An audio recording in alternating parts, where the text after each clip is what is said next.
President Trump is facing a crucial decision in the Middle East. Should the U.S. join Israel in its war against Iran? Trump is considering using so-called bunker-busting bombs to attack an Iranian nuclear facility. What exactly is the weapon, and how could it change the dynamic of the war? For that, we bring in Rachel Scully, Senior Audience Engagement Producer here at The Hill. Hey, Rachel. So let's set the table here first. Tell us about the Fordo nuclear facility, and why is it such a challenge to take out? Fordo is actually a nuclear facility buried deep in the mountains of Iran.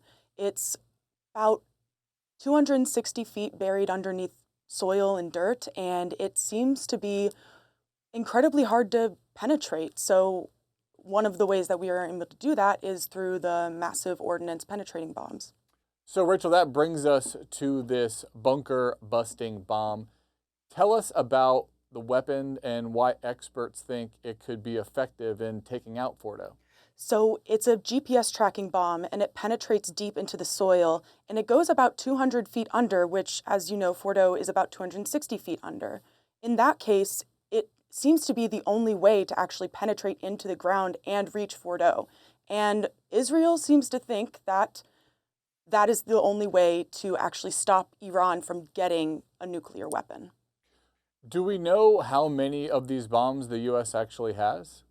We're not sure how much they have, actually, but we know that the arsenal is relatively small. Okay, so yeah, there could be a problem depending on how many is needed to take out this first facility. The thinking is that it would take multiple strikes on the same facility. What about the aircraft that's actually needed to deliver the weapons to their targets? So that's another component to all this. The only aircraft that can actually deliver the bomb is a B-2 stealth bomber, and that's only created by the U.S.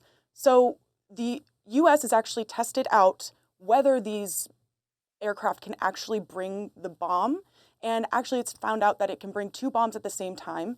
And although it is usually the aircraft can only carry about 40,000 pounds, it can actually carry around 60,000 of these bombs, which is two. Okay, so obviously some heavy-duty and expensive equipment that will be needed to deliver these type of weapons if President Trump chooses to do so. It'll be a developing story we'll continue to watch. For now, we'll leave it at that. Rachel Scully, thanks so much for your time.